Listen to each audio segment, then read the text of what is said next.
Hello दोस्तों, एक बार फिर से आपका मेरे YouTube channel E learn and grow पे स्वागत है।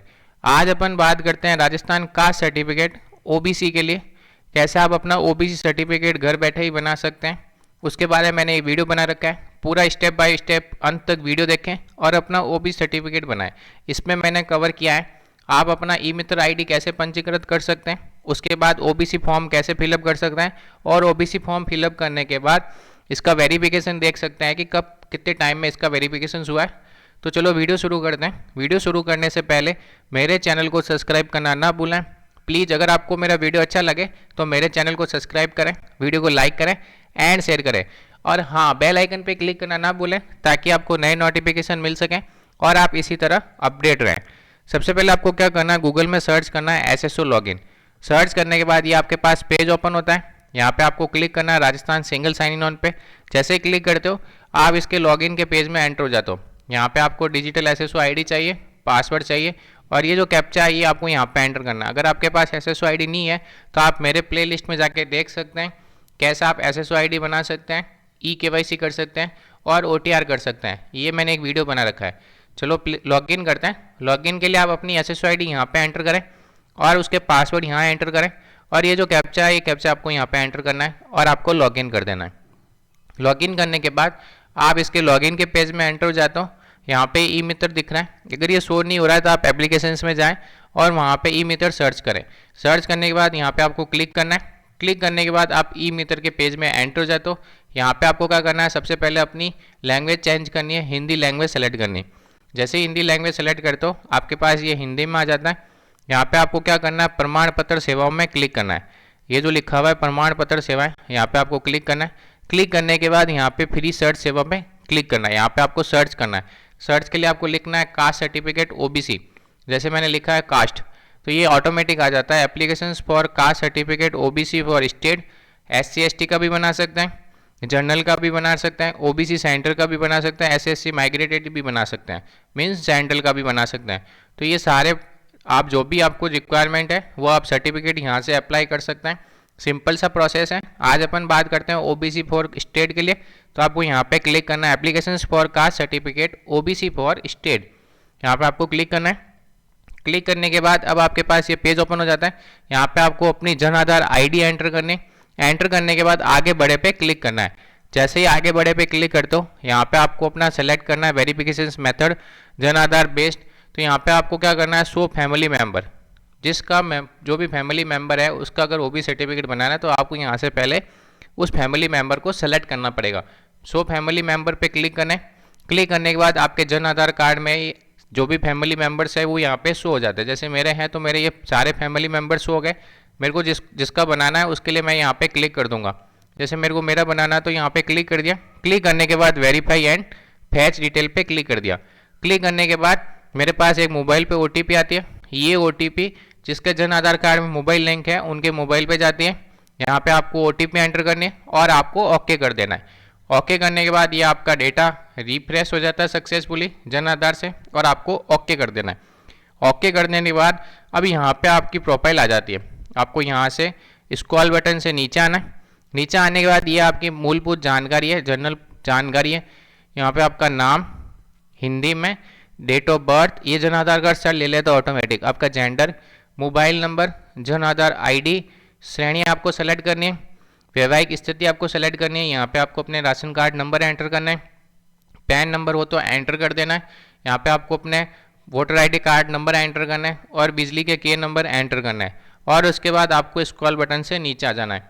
नीचे आने के बाद यहाँ पे आपका वर्तमान पता है, अगर ग्रामीण है तो ग्रामीण पे क्लिक करें, शहरी है तो शहरी क्लिक करें।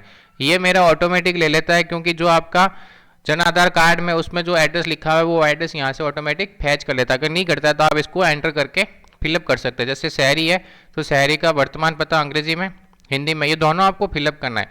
फिर आपका देश, उसके बाद राज्य, संभाग, जिला और उसके बाद यहाँ पे आपकी तहसील, तहसील के बाद नगर निगम है या नगर पालिका वो सेलेक्ट करनी है, वार्ड कौन सा है और आपके एरिया के पिन कोड क्या है, ये सारे एंटर करना है। उसके बाद अगर आपका वर्तमान पता और स्थायी पता अगर सेम है तो यहाँ पे क्लिक कर देना है। किसी किसी के एरर आती है, वर्तमान पता अगर स्थायी पता सेम है और यहाँ पे क्लिक करते हो तो एरर आती है, तो वो साइट की इश्यू की वजह से एरर आती है, वरना ये एरर नहीं आती है। तो तो आपको स्क्रॉल बटन से नीचे आना है। नीचे आने के बाद मेरा वर्तमान पता और स्थायी पता दोनों सेम है, तो मैंने इस चेक बॉक्स पे क्लिक कर दिया। क्लिक करने के बाद ये ऑटोमेटिक पूरा फिलअप हो जाता है, मेरे को फिलअप करने की जरूरत नहीं पड़ेगी। उसके बाद मेरे को सेव बटन पे क्लिक करना है। क्लिक करने के बाद ये मेरी ई मीटर ID पंजीकृत हो जाती है। ये मेरी ई मीटर ID पंजीकृत हो जाती है। यहाँ पे मैंने क्या किया है, ओके बटन पे क्लिक कर दूंगा। जैसे ही ओके बटन पे क्लिक करूंगा, अब मेरे पास आ जाता है अगला। यहाँ पे अगले पे क्लिक करना है। क्लिक करने के बाद अब अपन आ जाते हैं OBC फॉर्म पे ऊपर। यहाँ पे आपको क्या करना है, स्क्रॉल बटन से नीचे आना है। नीचे आने के बाद यहाँ पे आपका जन आधार कार्ड नंबर आ जाता है। यहाँ पे आपकी फोटो आ जाती है। ये फोटो आपके जन आधार कार्ड से ऑटोमेटिक फैच कर लेता है। उसके बाद शीर्षक चयन करना है, श्री श्रीमती जो भी है। प्रार्थी का नाम आ जाता है ऑटोमेटिक। यहाँ पे आपको अपना फादर नेम एंटर करना है, mother name Jan Aadhaar card से ले लेता है। उसके बाद माता पिता नहीं का नाम अगर आपको नहीं पता है तो उसकी स्थिति में संरक्षक का नाम लिखना है। यहाँ पे जन्म स्थान, कौन सा जन्म स्थान है, date of birth Aadhaar card से फैच कर लेता है, जन आधार कार्ड से। आपका जेंडर, वैवाहिक स्थिति, धर्म। उसके बाद स्क्रॉल बटन से नीचे आना है। नीचे आने के बाद यहाँ से जाति आपकी कौन सी है, उपजाति क्या है, वो सारा सेलेक्ट करना है। और आपकी एज ऑटोमेटिक फैच कर लेता है। ईमेल ID एंटर जरूर करें। मोबाइल नंबर यहाँ पे आपको एंटर करना है। और क्या आप राजस्थान के मूल निवासी है तो यस, और अगर नहीं है तो नो पे क्लिक करें। उसके बाद आप क्रिमिलेयर से हैं तो यस करें, और अगर नहीं है तो क्रिमिलेयर मीन्स NCL और CL। NCL नॉन क्रिमिलेयर है तो आप नहीं करें, और अगर क्रिमिलेयर है तो यहाँ से आप यस कर दीजिएगा। और वापिस ये पूछना है क्या आप राजस्थान के निवासी है तो यस करें, और अगर नहीं है तो नो करें। अगर राजस्थान के तो यस कर दीजिएगा। उसके बाद यहाँ पे आपको अपना वर्तमान पता इंग्लिश में और यहाँ पे आपको हिंदी में फिलअप करना है, और स्क्रॉल बटन से नीचे आ जाना है। उसके बाद आपका स्थायी पता पूरा फिलअप करना है, अंग्रेजी हिंदी में। देश कौन सा है, राज्य कौन सा है, यहाँ पे आपका डिवीज़न कौन सा है, जिला, तहसील कौन सी है आपकी यहाँ पे फिलअप करनी है, नगर पालिका यहाँ पे फिलअप करना है, वार्ड कौन सा है, फिर पंचायत समिति, ग्राम पंचायत कौन सा है, गांव कौन सा है, और पिन कोड कौन सा है। जनरली ये जन आधार कार्ड से फैच कर लेता है, अगर नहीं करता तो आप फिलअप कर दीजिएगा। उसके बाद आपको स्क्रॉल बटन से नीचे आना है। माता पिता, माता पति की परिस्थिति, माता का नाम, पिता का नाम, और अगर कोई लेडीज़ बना रही है तो अपने हस्बैंड का नाम यहाँ पे एंटर करना है। और अगर कोई किसी पद पे, जैसे आपके माता पिता और हस्बैंड तीनों में से अगर कोई गवर्नमेंट सर्वेंट है तो यहाँ पे आपको पूरा फिलअप करना है। कौन से पद पे है, पद का नाम, सरकारी सेवाएं, विभाग का नाम, पद का नाम, वेतन कितना है, कब से नियुक्ति हुई, ये सारे आपको फिलअप करना है। माता, अगर माता है तो माता के केस में, पिता है तो पिता के केस में, और पति है तो पति के केस में, ये सारी चीज़ें आपको फिलअप करनी है। और स्क्रॉल बटन से नीचे आ जाना है। और अगर प्राइवेट सर्वेंट है, अगर प्राइवेट जॉब है माता पिता या पति की, तो यहाँ पे आपको उनका आजीविका विवरण लिखना है, कितना सैलरी है, पिता की कितनी सैलरी है और पति की कितनी सैलरी है। अगर माता की नहीं है तो आप यहाँ 0 फिल भर दीजिएगा, पिता की है तो पिता की फिलअप कर दीजिएगा, पति की है तो पति की फिलअप कर दीजिएगा। उसके बाद स्क्रॉल बटन से नीचे आना है। फिर ये आपके संपत्ति का विवरण पूछ रहा है। वास्तविक कृषि भूमि है तो कितनी है, कितने एकड़ है, फ्लैट है तो कितने फ्लैट हैं, और अगर अनुसूचित म्यूनसिपल क्षेत्र में वार्षिक आवासीय फ्लैट है तो यहाँ पे वो भी फिलअप करना है, और नहीं है तो ये सारे डेटा अगर है तो आपको फिलअप कर देना है। उसके बाद धन, आय स्रोत, माता पिता बच्चे की जो भी है उसकी वार्षिक आय कितनी है वो आपको यहाँ पे फिलअप करनी है। माता की वार्षिक आय कितनी है, और जैसे ये लिखा हुआ है कृषि व्यवसाय और अन्य स्रोतों से कितनी आय है तो वो फिलअप करनी है, और नौकरी से कितनी आय है वो यहाँ पे आपको फिलअप करनी है। ये तो प्राइवेट सेक्टर से है तो प्राइवेट सेक्टर से फिलअप करनी है, गवर्नमेंट सर्वेंट है तो गवर्नमेंट सर्वेंट की यहाँ फिलअप करनी है। अगर पिता प्राइवेट सेक्टर में तो पिता की फिलअप करनी है, और अगर गवर्नमेंट सेक्टर में तो यहाँ पे फिलअप करना है, और अगर पति गवर्नमेंट सेक्टर में तो यहाँ पे फिलअप करना है, और प्राइवेट सेक्टर में तो यहाँ पे फिलअप करना है। ये आय फिलअप करनी है आपको इन सब की। उसके बाद स्क्रॉल बटन से नीचे आना है। नीचे आने के बाद यहाँ पे आपको फिलअप करना है कि आप आयकर इनकम टैक्स भरते हैं, अगर यस है तो यस कर दीजिएगा, नहीं है तो नो कर दीजिएगा। क्या धन का अधिनियम के अंतर्गत आता है तो यस कर दीजिएगा, नहीं है तो नो कर दीजिएगा। कुल वार्षिक आय कितनी है, जो भी 1 साल की आय आपने फिलअप की है आय प्रमाण पत्र भरते टाइम, वो आपको यहाँ पे फिलअप करनी है। उसके बाद आय वर्ष यहाँ से आपको सेलेक्ट करना है। सेलेक्ट करने के बाद इस बॉक्स पे आपको क्लिक कर देना। क्लिक करने के बाद आपको स्क्रॉल बटन से नीचे आना है। नीचे आने के बाद अब आपको यहाँ पे सबसे पहले एड्रेस प्रूफ में आप कुछ भी भर सकते हैं अपना। उसके बाद यहाँ पे educational qualifications, other documents, application form और एफिडेविट।